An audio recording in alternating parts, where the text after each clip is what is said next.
Students of class 5th standard Jaffrey Academy of Modern Education Kargil, welcome to Computer Education chapter number 2 video part 3 revision. तो page number 16 पर आइए. Different generation of computer. The modern age of computers started with ENIAC. The development of computer can be divided into various generations based on the technology used in them. Let us learn some more about it. तो जो अभी हमारा modern age का जो computer है उसका इब्तिदा ENIAC से हुआ और इसमें कंप्यूटर में जितने भी तरक्की आए हैं वो जनरेशन जो है मुख्तलिफ जनरेशन आए हैं, उन जनरेशन को टेक्नोलॉजी के बेस पर डिवाइड किया है. तो सबसे पहले हमारा फर्स्ट जनरेशन कंप्यूटर आता है 1940 to 1956. Computer use it vacuum tubes and magnetic drums in this generation. इस जनरेशन में कंप्यूटर ने वैक्यूम ट्यूब और मैग्नेटिक ड्रम इस्तेमाल हुआ. They were very large and expensive. ये बहुत बड़ा था और कीमती था.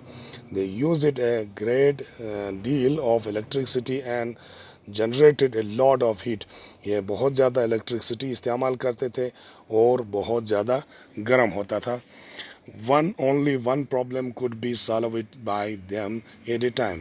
एक वक़्त में एक प्रॉब्लम ही हल हो जाता था. एग्जाम्पल ENIAC एंड UNIVAC ये दो कंप्यूटर एग्जाम्पल के तौर पर है. सेकंड जनरेशन ऑफ कंप्यूटर के बारे में कहते हैं 1956 to 1963. Vacuum tube were replaced by transistor in the second generation of computer.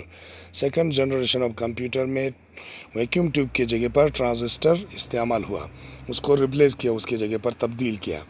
These were much smaller in size and were faster and cheaper. इस वैक्यूम ट्यूब को तब्दील करके ट्रांजिस्टर इस्तेमाल करने पर कंप्यूटर जो है वो बहुत छोटा हो गया और उसका साइज़ छोटा होने के साथ साथ और वो तेज़ चलने लगा और सस्ता भी हुआ.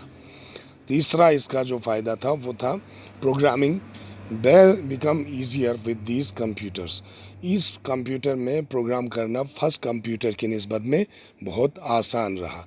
एग्जाम्पल IBM 704 अर्ली मॉडल, जो पहला मॉडल आया था वो यही था. IBM इंटरनेशनल बिजनेस मशीन एक कंपनी का नाम है, 704 था उस कंप्यूटर का example. Third generation of computer. Computer of third generation 1964 to 1971. इस दौर में कंप्यूटर का थर्ड जनरेशन रहा. Transistor were replaced by integrated circuits ICs in third generation of computer. Transistor को भी यहाँ पर तब्दील किया गया इंटीग्रेटेड सर्किट के ये ट्रांजिस्टर की जगह पर अब इंटीग्रेटेड सर्किट्स को लाया गया थर्ड जनरेशन ऑफ कंप्यूटर में. Speed and efficiency of computer were increased. Computer का जो स्पीड था और एफिशिएंसी था वो यहाँ पर बढ़ने लगा. Different programs could be run on this computer simultaneously. यहाँ पर मुख्तलिफ जो प्रोग्राम्स थे वो यहाँ पर कंप्यूटर में सिमुलेटेनियसली चलाने लगे. फोर्थ यहाँ पर था data storage capacity was increased. अब इस कंप्यूटर में जो हमको स्टोर करने का जो कैपेसिटी था वो बढ़ गया. डाटा को हम इसमें ज़्यादा से ज़्यादा वहाँ पर स्टोर कर सकते थे. एग्जाम्पल IBM 360 लेटर मॉडल, पहले वाला था IBM 70, अब ये बाद में आया हुआ मॉडल है वो IBM 360. ये थर्ड जनरेशन में इस्तेमाल होने वाला मॉडल है. इसके बाद पेज नंबर 17 पर आइए. Computer of fourth generation 1971 to till now. 1971 से लेकर अब तक का जो कंप्यूटर है वो फोर्थ जनरेशन ऑफ कंप्यूटर चल रहा है. The fourth generation of computer were produced after 1971. 1971 के बाद इस फोर्थ जनरेशन ऑफ कंप्यूटर को प्रोड्यूस किया. Microprocessor were used by these computers in place of integrated circuits. integrated circuits के जगह पर इन कंप्यूटर्स में अब माइक्रो प्रोसेसर इस्तेमाल करने लगा. A micro processor is a small chip. एक छोटा सा चिप था that consist of a number of integrated circuits in it. इसमें नंबर ऑफ इंटीग्रेटेड सर्किट्स वहाँ पर मौजूद होते थे। Computer are now smaller, faster and have large memory to share information. These can be linked with network like internet। तो computer जो है अब यहाँ पर छोटा होने लगा, स्मॉलर यानी छोटे में भी छोटा होने लगा और ज़्यादा तेज़ चलने लगा और बहुत ज़्यादा इसका मेमोरी हुआ और साथ ही साथ बहुत सारे इंफॉर्मेशन जो है उसको लिंक करके नेटवर्क में यानी कि इंटरनेट पर उसको लिंक करने में ताउन हुआ। यहाँ पर शेयर कर सकते थे हम जो भी इंफॉर्मेशन है अभी जो हम कर सकते हैं इंटरनेट पर शेयर, वो इस 4th जनरेशन कंप्यूटर आने के बाद हम कर सकते हैं इंफॉर्मेशन को शेयर। इसके बाद है these computers can run many programs at a time. एक कंप्यूटर जो है एक वक्त में बहुत सारे काम कर सकते हैं। एग्जाम्पल्स है personal computers, work stations etcetera. फिर इसके बाद है 5th generation of computer. Computer of 5th generation भी है। The 5th generation of computer involves the concept of artificial intelligence with marks the computer makes the computer think like human being. तो 5th generation of computer जो है वो मुश्तमिल है आपको, इसका कंसेप्ट जो है वो आर्टिफिशियल इंटेलिजेंस है, जिसका मतलब है कि बनाना है कंप्यूटर को कि जिस तरह से इंसान सोचते हैं और इंसान जिस तरह से एक्ट करते हैं उसी तरह से कंप्यूटर भी काम करे। अभी तक जो कंप्यूटर है वो ख़ुद नहीं सोचते हैं, यूज़र पर डिपेंड है।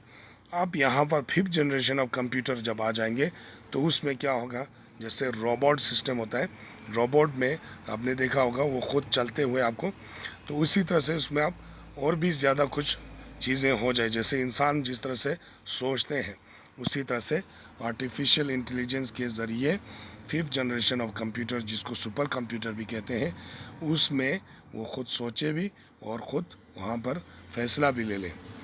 These computers are still in advanced stage, ये एडवांस स्टेज में है।